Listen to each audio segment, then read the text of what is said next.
documento também, eu daqui a pouquinho a nossa equipe traz, mas estava olhando também, Rodrigo, ele foi identificado, né, nessas investigações da Polícia Federal, acompanhando, carregando malas e acompanhando o então procurador-geral da Procuradoria Federal Especializada do INSS, o Virgílio Antônio Ribeiro de Oliveira Filho, num espaço reservado do aeroporto de Congonhas.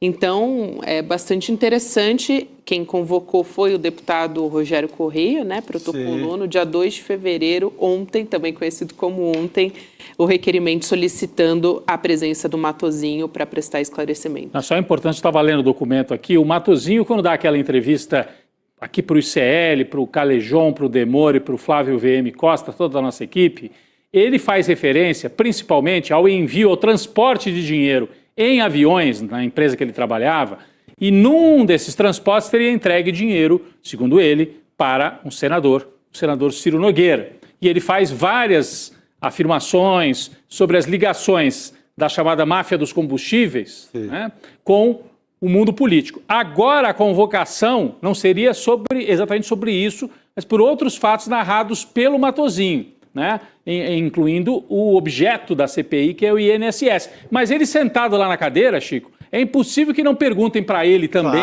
os fatos relacionados ao transporte de dinheiro. Falando em perguntar a ele, gente, só antes de passar a palavra, Chico, por favor. Acabo de receber informação aqui também de que o Matosinho estará amanhã no ICL Notícias, primeira edição. Vai ser entrevistado pela nossa equipe do N1, então importantíssimo. Amanhã, a partir das 8 da manhã, todo mundo ficar ligado, porque essas perguntas vão ser feitas porque também pelos o Matosinho já no novo momento, né? Porque ele é um piloto que ele transitou com esse pessoal aí do poder e da roubalheira os céus do Brasil inteiro. Sim. Ele conduzia o Beto Louco, o primo, né? O primo, que é da dupla ligada à máfia dos combustíveis. Ele conduzia personagens como o Rueda, personagem do Centrão. Então, ele tem um mapa de voos ali que é muito revelador. E ele começa a contar essa história aqui no ICL Notícias e está de volta amanhã com mais revelações. Ele está, inclusive, sendo processado pelo Ciro Nogueira, nesse mesmo pacote de processo que o Ciro Nogueira tentou calar também o ICL. Sim, perdeu, né? Perdeu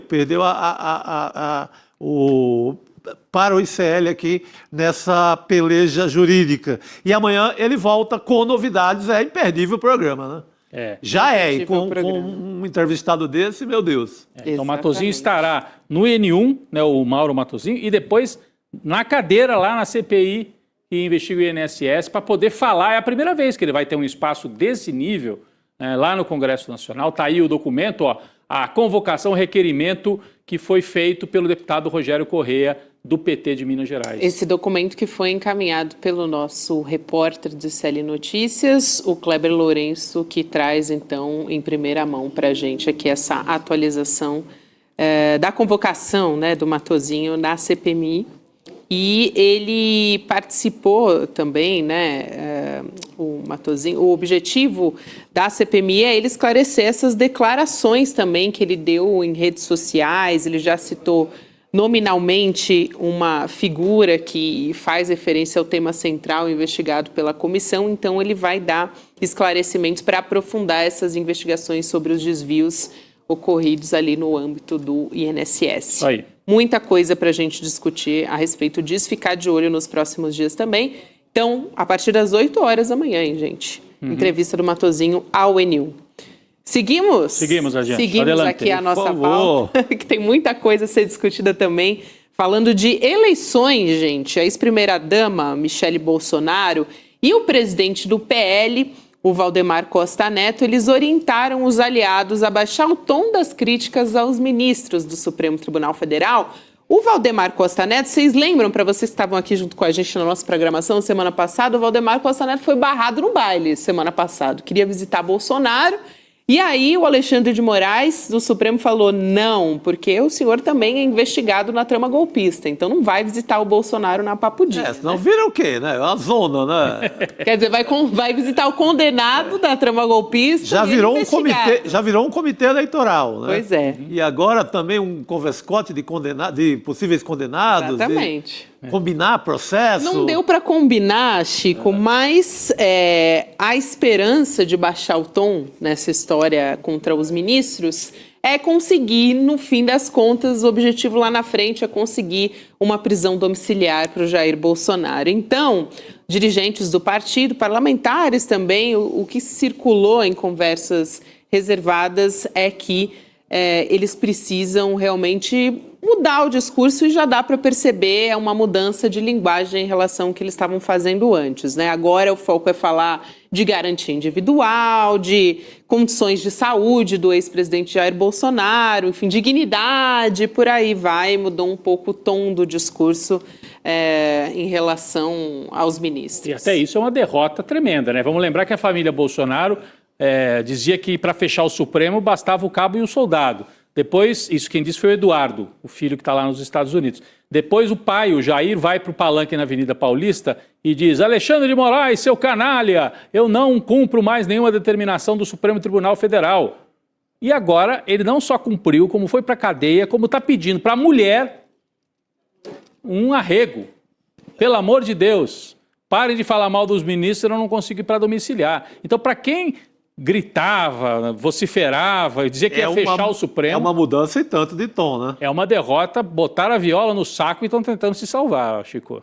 Vamos trazer o nosso convidado para conversar a respeito desse e outros assuntos aqui, que é o presidente do Instituto Locomotiva, o Renato Meirelles. Renato, um prazer te receber mais uma vez. Bem-vindo. Gabi, Rodrigo, Chico, que prazer enorme estar aqui com vocês no ICL Notícias, sempre um prazer tentar ajudar um pouquinho a olhar a política pelo olhar do eleitor, pelo olhar do brasileiro comum. Sempre ajuda muito, Renato. Vamos embora. E já chegando aqui, Renato, já que a gente estava comentando a respeito dessa mudança de tom dos aliados do Bolsonaro e também, principalmente, por parte dos bolsonaristas e no PL, mais especificamente, que o objetivo é tentar não agredir, vamos dizer assim, não atacar tão diretamente os ministros do Supremo com a proximidade das eleições, para que eles consigam lá na frente reverter, então, chegar a domiciliar, que é o objetivo principal. Antes, inclusive, ficavam projetando manchetes na imprensa, por meio do clã Bolsonaro, da família Bolsonaro, dizendo o ar-condicionado está fazendo barulho, o ex-presidente Bolsonaro caiu da cama, enfim, um monte de questões que foram colocadas ali semanalmente, quase que diariamente, né? Especialmente pelo Carluxo, né? Exato. Olha, tentando olhar aí pela lógica do eleitor, pela perspectiva do eleitor, é muito mais fácil, Gabi, ter uma campanha. É muito mais fácil para a oposição, muito mais fácil para a direita, ter uma campanha em que o principal expoente da direita brasileira, que é o ex-presidente Jair Bolsonaro, esteja em casa e não na prisão, e não na papuda. Vamos lembrar que o tom na campanha de Haddad contra Bolsonaro, quando o atual presidente Lula estava preso, era chamar Lula de presidiário. Né? Vamos lembrar que o Bolsonaro chegou a chamar Lula a expressão era algo como, o Lula não, o Haddad, em 2018, algo como marmita de bandido, marmita de presidiário, uma expressão meio chula, assim, utilizada pelo Bolsonaro contra o atual ministro da Economia, Fernando Haddad, exatamente porque se sabe o peso que existe na imagem de qualquer candidatura, quanto o principal expoente da sua corrente política está preso. O Lula foi em Curitiba, agora o Bolsonaro na papuda. Então, tem menos a ver com o bem-estar de Bolsonaro e muito mais a ver com o fato de não ser uma oposição num processo eleitoral marcado aí pela pecha de estar atrás das grades. Essa mesma força que tentou se beneficiar disso em 2018, agora tenta se livrar dessa pecha aí na eleição desse ano de 2026. Agora, a família Bolsonaro tem essa questão de tirar o Jair da cadeia e tem a outra questão que é como construir a candidatura do Flávio, né, Renato? E na construção da candidatura do Flávio, a Michelle, que é tão importante na articulação de uma espécie de um arrego, né, ali com o STF, e ela tem conduzido isso, feito reuniões, etc., Na outra parte, que é a candidatura, ela não se engajou, né? Como é que você faz a leitura disso? Acho que o Chico quer comentar isso também. É só reforçar, não se engajou no que ela é mais forte, em rede social e nada. Pois é, um levantamento Nem de hoje. nas viagens dela com o PL Mulher também Ela não cita. Não existe o personagem Flávio Bolsonaro. Eu acho incrível isso. Como se estivesse ainda em busca de um candidato. Tem um buraco ali na comunicação, qualquer comunicação dela. Assim. Ela não tem candidato. Eu acho incrível porque... É incrível não, assim, a gente está lendo. É crível porque está acontecendo, mas de certa maneira surpreendente porque ela vai ao encontro do Jair semanalmente, às vezes 2, 3 vezes por semana. Ela é a principal interlocutora na cadeia. Sim. Ela tem esse papel de confiança, né, Gabi? De ir falar com os ministros para ver se aliviam, mas na hora da estratégia política... Aí ela não segue a estratégia política do clã, não. Isso mostra... Ela boicota, né? É um boicote, porque... Eu acho que tem uma discordância muito clara ali, né? Tem, então, isso que eu queria ouvir do Renato. Ele tem a experiência de fazer a leitura dos sinais também da política, né? Ela é um levantamento feito pelo UOL. Nenhuma postagem do PL Mulher, que é conduzido por ela nas redes sociais, e nem na conta dela. Não existe o Flávio Bolsonaro. Não, mas já existiu o Tarcísio, né? Já existiu o compartilhamento de vídeos do Tarcísio de Freitas, que agora diz que não vai mais ser candidato. Então a Michelle está se fazendo, por enquanto, de desentendida. Como é que você faz a leitura disso, Renato, saindo da estratégia judicial para a estratégia política aí da família? A Michelle Bolsonaro, entre todos esses personagens da direita, é a que melhor tem capacidade de trazer o bônus do bolsonarismo sem ter o ônus do bolsonarismo. Do ponto de vista de imagem, o Flávio Bolsonaro vai ser ligado às rachadinhas, o Flávio Bolsonaro vai ser ligado... É muito difícil, até fisicamente ele é muito parecido com o pai, fisicamente mais se assemelha ao pai, então ele também transporta o ônus do Bolsonaro. A Michelle não, ela tem uma imagem, sem entrar no juízo de valor, se é verdadeiro ou não, mas ela tem uma imagem muito mais leve, ela tem uma imagem muito mais ampla. Nós já discutimos aqui no ICL Notícias, inclusive, o quanto que a postura que ela teve lá no Ceará, né, de não voltar atrás aí, num eventual apoio que o PL pudesse dar à candidatura do ex-ministro, ex-governador Ciro Gomes, ela manteve essa sua independência. Eu estou dizendo isso porque eu estou buscando uma coerência no posicionamento da Michelle Bolsonaro. É uma coerência de ser vista como alguém independente, bolsonarista sim, e tem no Bolsonaro ao prestar solidariedade ao marido, mas um pouco mais protegida desse ônus agressivo que existe na família Bolsonaro. Então, me parece que o PL faz pesquisa, me parece que o PL sabe essa diferença entre essas duas personagens, essas duas personagens dentro da família Bolsonaro, e o que está vendo uma disputa por um protagonismo aí frente ao eleitor. E talvez a Michelle se guardando para, se lá na frente o Flávio não emplacar, ela ser uma alternativa, né, sem ter cedido, assim, sem ter se entregado totalmente para a candidatura do Flávio. E depois, né, Chico, passando a palavra para você também, depois que realmente se oficializou o Flávio e de que o Bolsonaro exigiu até que o Tarcísio demonstrasse publicamente, né, demonstrasse um apoio público, a Michelle também não apoiou o Flávio, mas não demonstrou mais apoio ao Tarcísio. Ficou na dela, né? Foi meio que... Ela, em momento algum, ela, primeiro, demonstra, assim, nenhuma passionalidade em relação ao Flávio. Ela omite qualquer apoio. Ela não faz um serviço importantíssimo, que seria a ponte do Flávio com a igreja. O Flávio é o noticiário que diz tem dificuldade no momento de ser o candidato maior da igreja mesmo. Ele não consegue, embora ele esteja ensaiando dentro da dramaturgia evangélica, todos os sinais, a simbologia inteira, ele tem usado muito para ver se chega, mas não chega. A Michelle seria um passaporte muito fácil. Bastaria um sinal dela ou uma ida à igreja, entregaria ele ali nos braços do mundo evangélico. Não aconteceu nenhum sinal desse. Ela se diz candidata ao entorno dela, se diz, o PL diz que ela é candidata ao Senado por Brasília, mas pode ser também, não é, Renato? Pode ser uma reserva de luxo para essa candidatura, não é uma candidatura muito festejada no momento, nem dentro do PL. É isso. Ô Chico, vamos lembrar que poucos campos políticos contaram com um acaso numa eleição presidencial quanto a família Bolsonaro, a partir do episódio da facada do ex-presidente. Em política tudo pode acontecer, então é mais do que uma reserva de luxo. Ela está disputando um ponto político, entendendo que tudo pode acontecer no meio do caminho, no meio dessa trajetória do senador Flávio Bolsonaro rumo à presidência da República. Eu lembro que nós também já comentamos aqui no ICL que a candidatura do Flávio era uma candidatura feita para valer. Era para valer porque interessa ter um grande puxador de votos para ter uma maior bancada do PL, que no limite é o que interessa para o Valdemar. Sim. Mas, o que interessa para o Valdemar Costa Neto?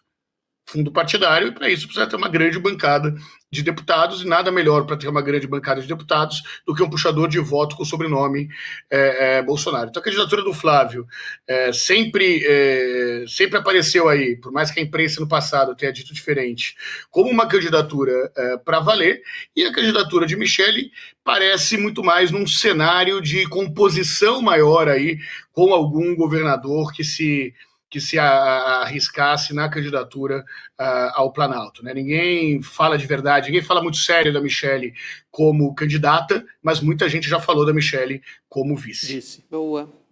Renato, eu quero trazer o lado progressista também da história. Agora há pouco a gente estava comentando sobre o Haddad, né, o ministro da Fazenda, que deve sair da pasta em breve, porque já disse que está na articulação da campanha do presidente Lula à presidência, mas ele disse hoje que ainda está discutindo com o presidente Lula a possibilidade de disputar algum cargo político em São Paulo. Aliás, nos bastidores, o que sabe é que o Lula está tentando convencer o Haddad realmente a disputar. E ele vinha, principalmente a governo do estado, ele vem com uma resistência bastante grande. Mas ele se pronunciou publicamente à Band News FM, dizendo que quer atuar na campanha à reeleição do Lula, sem se candidatar em 2026. Já tinha anunciado que sairia da pasta e agora vai acontecer mesmo nesse mês. E o PT e o Lula estão tentando convencê-lo, né? Durante a entrevista, o ministro também ressaltou que já concorreu em outras eleições pelo PT, sinalizou que para disputar uma eleição é necessário estar animado e convicto de que vai contribuir com o pleito. Vou trazer mais uma aspa aqui do Haddad na tela, ele dizendo o seguinte: eu gostaria de participar da campanha do presidente, é isso que eu acho que eu vou fazer de melhor, porque penso que temos que elaborar um bom plano para os próximos 4 anos. Não é um plano de mera continuidade, é um plano qualitativamente mais exigente em virtude de tudo que está acontecendo no mundo e das oportunidades que se apresentam para o Brasil. Eu estou conversando com o presidente sobre eleição, vamos ver quem convence quem. Aqui ele deixando claro que realmente é o presidente Lula que vem tentando convencê-lo. Agora, é um cenário difícil para ele no governo do estado, né, Rodrigo? E no Senado tem a Simone Tebet já para ser a candidata, né? Não, eu ia fazer justamente a pergunta para o Renato, se ele acha que o Haddad emplacaria, acha assim, com base em pesquisa, não é só em achômetro, em leitura de dados, né? Que o Haddad teria mais chance de emplacar como um candidato a governador, e ele já perdeu, mas fez um bom papel, perdeu numa distância que permitiu ao Lula... Perdeu dando a vitória ao Lula. Isso, fez um bom papel, mas perdeu, e perdeu para presidente. O Haddad teria mais chance, você acha, Renato, dessa vez, para governador em São Paulo, ou para senador, né? Parece que ele não quer muito nenhuma das duas, mas você acha, olhando assim para a chapa, ficaria melhor Haddad para o Senado e Tebet para a governadora, ou ao contrário? O que você pode dizer para a gente aí do cenário? Boa. Vamos lá. Primeiro que o melhor cenário seria o Haddad ficar na economia, tá? Essa seria a maior chance de poder, de ocupar o espaço de poder nesse processo. Não é uma defesa. A gente sabe das dificuldades que o PT tem no interior do estado de São Paulo, mas o que a gente vê é um ministro que coloca a sua história, a sua militância a serviço de um projeto maior, de um campo progressista que hoje ocupa a presidência da República. Quando ele fala, vamos ver quem convence quem, nós já sabemos um pouco de qual que será a resposta sobre quem convence quem. Mas as chances eleitorais de Haddad em tese, seria maior na candidatura ao Senado, já que são 2 vagas a serem ocupadas no Senado. Agora, o que acontece, Rodrigo, do ponto de vista eleitoral? As vagas de senador são muito puxadas de voto pelo governador, pelo candidato a governador.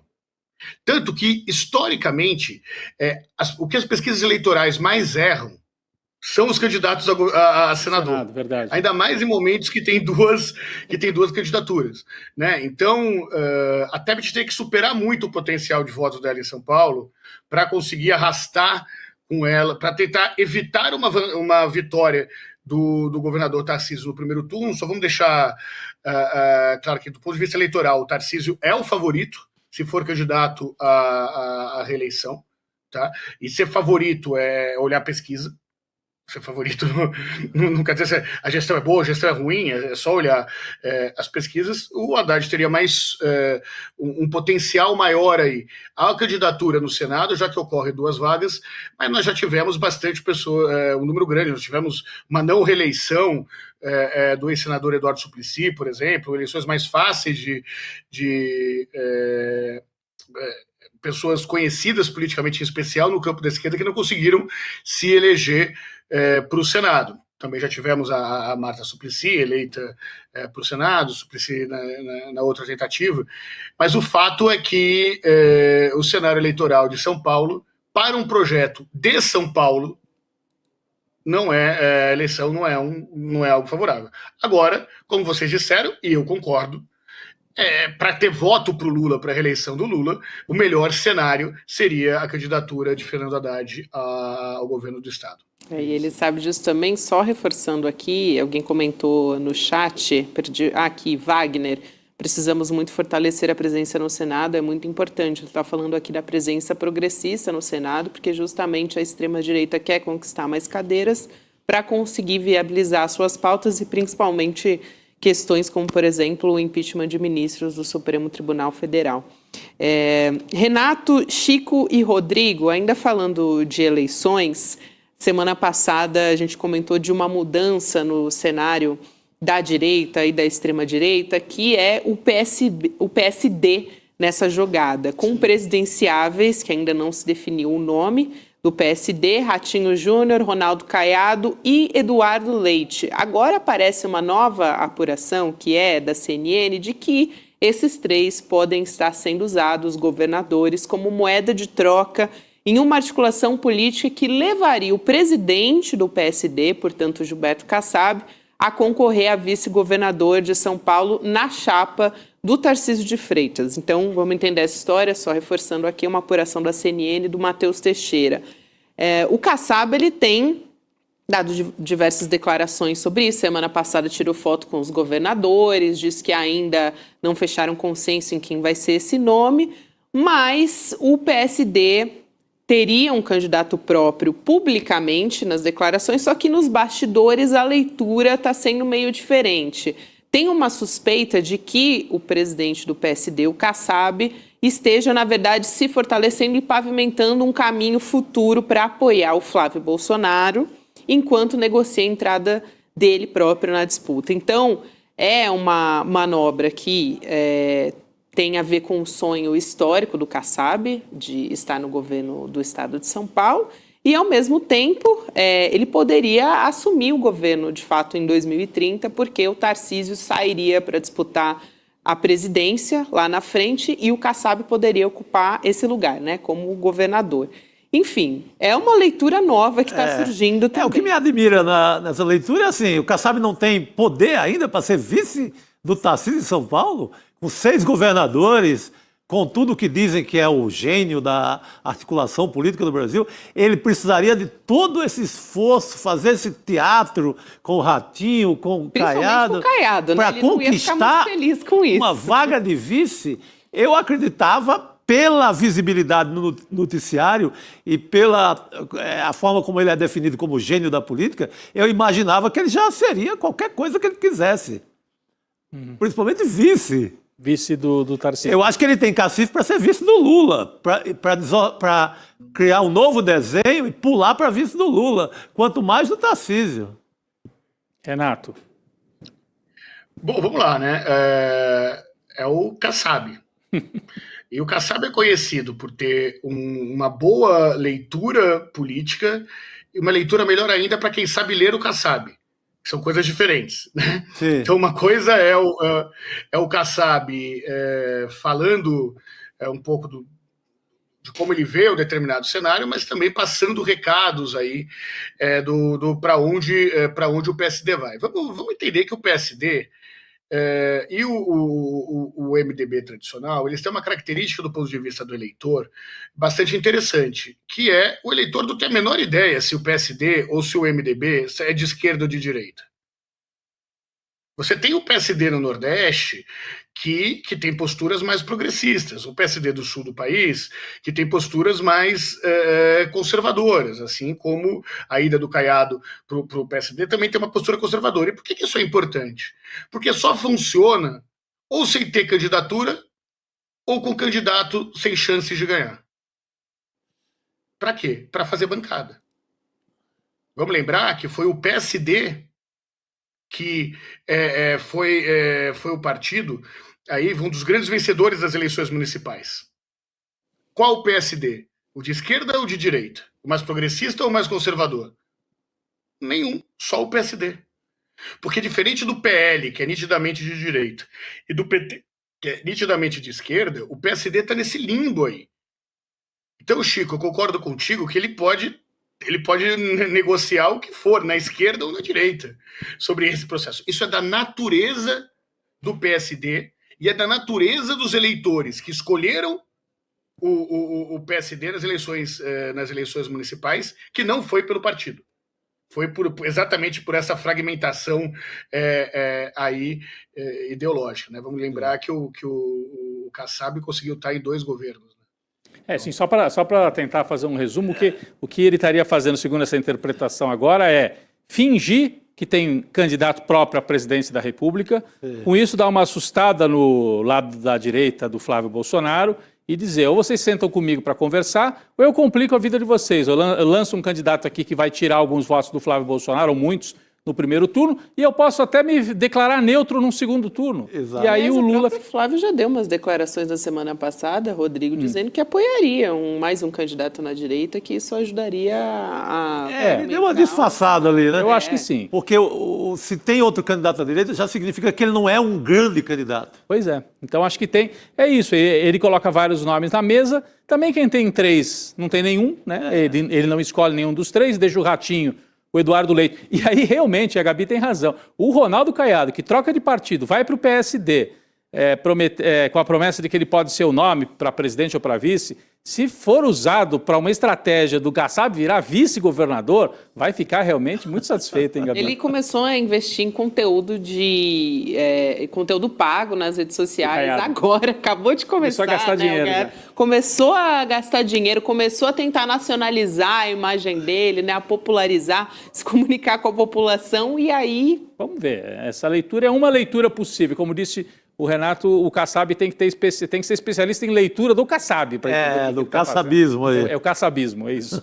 Exato. Aqui eu não sei se o Renato quer comentar, mas só para acrescentar nessa informação sobre os conteúdos pagos do Caiado. Só para a gente ter uma ideia, tem uma apuração aqui da Veja, mostrando que o Caiado direcionou os anúncios da Meta, que é dona do Instagram e do Facebook, para 14 estados, incluindo São Paulo, Rio, Paraná, Rio Grande do Sul, os 2 últimos governados pelos concorrentes, entre aspas, dele, que são do mesmo partido, né? O Eduardo Leite e o próprio Ratinho Júnior. Ele gastou na semana passada, que foi a semana que ele anunciou que estava se filiando ao PSD do Kassab. Ele gastou R$18 mil em 65 anúncios impulsionados, que é metade, quase metade dos R$38 mil que ele gastou nos últimos 3 meses nas plataformas. Então, deu uma injetada de dinheiro mesmo, né? Mas é mixaria isso não é para eleger ninguém, não. 18 mil não, começo não dá nem para vender esses cursos aí que se vê na internet. Quanto mais uma candidatura nacional. Eu acho que ele não é candidato, né? Ele vai fazer esse teatro todo aí. Se o Kassab tem um candidato, vai ser o Ratinho. Ele tem dito isso desde o começo da história, ele ensaia muito. Ratinho não perde nada com isso, torna o nome nacional, faz bancada, para ele não é derrota alguma, e bate com a tese aí do Renato, que realmente o Kassab gosta de um derrotado com alguma substância. Para fazer bancada. Para segurar uma bancada. É isso. O Renato, você quer comentar? Desculpa, não sei se eu... Não, só esse é o xadrez político. Nós só vamos saber o que vai acontecer em abril. Então, só para não ter muita dúvida, mesmo uma eventual candidatura de Fernando Haddad não será dada agora. Vamos esperar até os 48 do segundo tempo para lançar o Haddad a algum cargo aqui em São Paulo. O que eu já vi nas minhas idas a Brasília, nas conversas, é que os dois estão falando a verdade. O Lula quer que o Haddad saia e o Haddad não quer ir.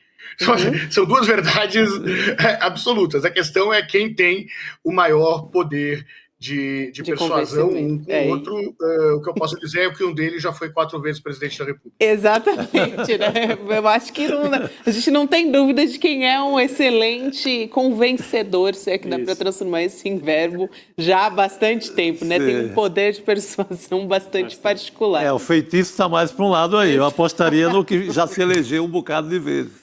Boa, Chico. Obrigada, Renato. Um prazer te receber aqui mais uma vez no Unidos. Um beijo enorme, Gabi. Um abração, Rodrigo. Valeu, Chico, até a próxima. Valeu, querido. Obrigado. Até a próxima. Lembrando, o Ciro Nogueira mesmo disse que não gosta de conversar com o Lula, porque ele entra na sala e em meia hora o Lula já convenceu ele de que ele tem que ficar a favor do Lula. Então, por esse critério, o Haddad Imagina o Haddad, então. Como disse, eu ouvi de um deputado, a hora que o Lula dá aquela segurada no braço, assim, e fala, meu amigo, preciso de você. O Haddad vai mudar um pouco, talvez, né? Agora, o nome da Simone Tebet, assim, eu tenho visto com muita... coisa de rede social e de achômetro ali meu, né? Mas eu tenho visto com muita força em São Paulo. Eu não esperava que tivesse tanta força. Eu acho que ela tem chance de entrar nesse interior, né?